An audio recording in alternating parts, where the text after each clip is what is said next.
What's up YouTube, Webberz05 here coming at you today with Q&A number 31.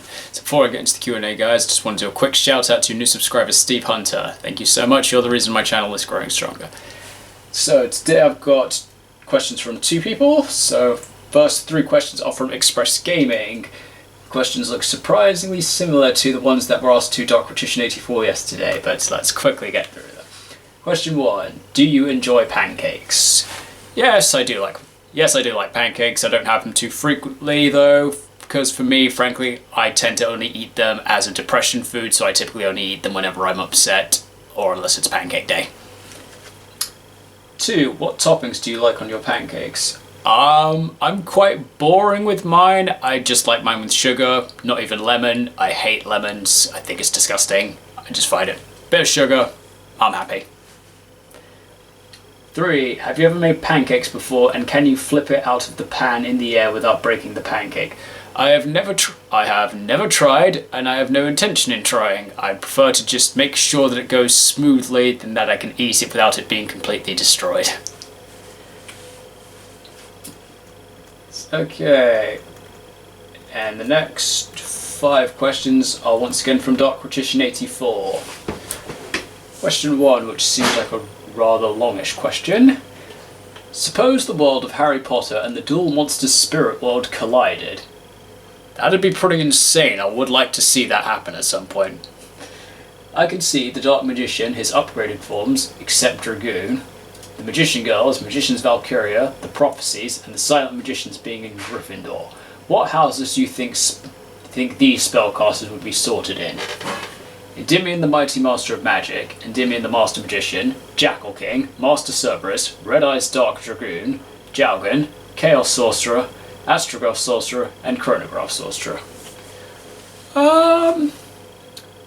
Thinking about it in terms of the lore, Endymion was probably one of the Endymion was the Mighty Master / Master Magician was the strongest spellcaster within the magical citadel of Endymion.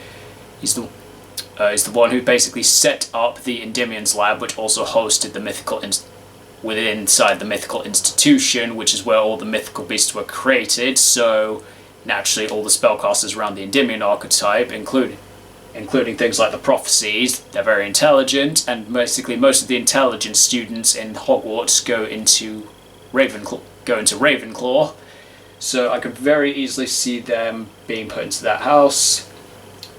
Dark Dragoon is kind of hard to Dark Dragoon a bit hard to call.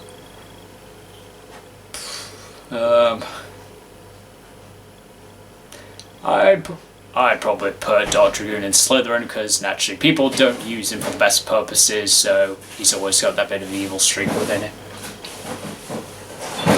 Jalgan.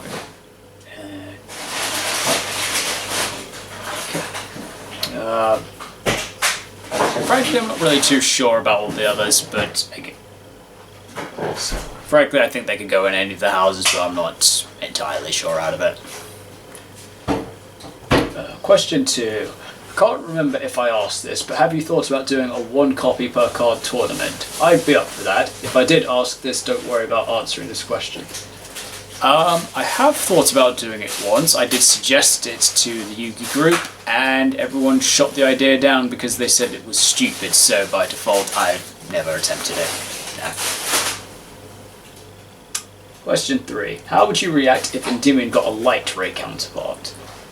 I think from a colour scheme it would look quite interesting, but in terms of what it would do, I have not a clue. I haven't really looked at what the gimmick of light rays is. I know bits that are like basically completely centered around light attribute monsters and doing stuff with them, but wouldn't really know what it would do, so not entirely sure how I'd react. I'd have to see it happen first to decide.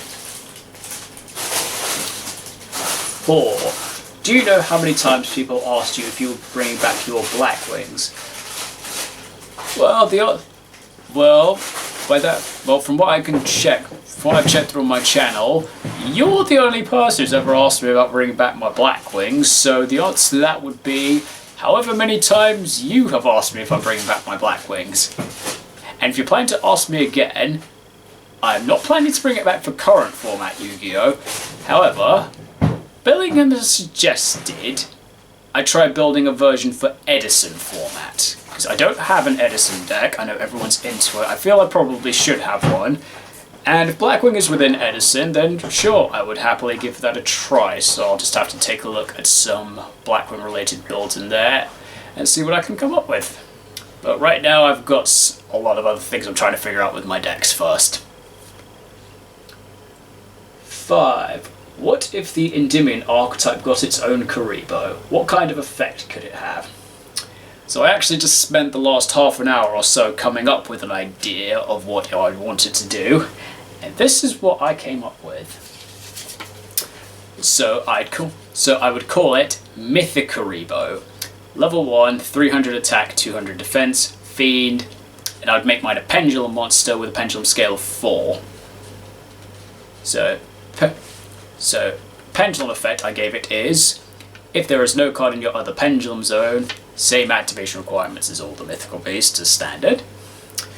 Shuffle as many Kuriboh monsters from your face-up extra deck into your main deck and gain 300 life points for each monster shuffled, then destroy this card. You can only use this effect of Mythic Kuriboh once per turn. I stated Kuriboh monsters because I have checked through in the OCG there are other Kuriboh pendulum monsters in the game, so it can like incorporate into them as well, so I thought that'd be pretty interesting. And in terms of like things of what Endymion and Mythical Beasts do, they'll like Mythical Beasts have lots of assorted different effects, but they don't really have any life point altering effects, so I thought I'd give them one. And from what I've checked from over Kuriboh effects, reducing damage, gaining life points, it's kind of what Kuribohs do, so I thought I'd do that. And then the monster effect. I gave it.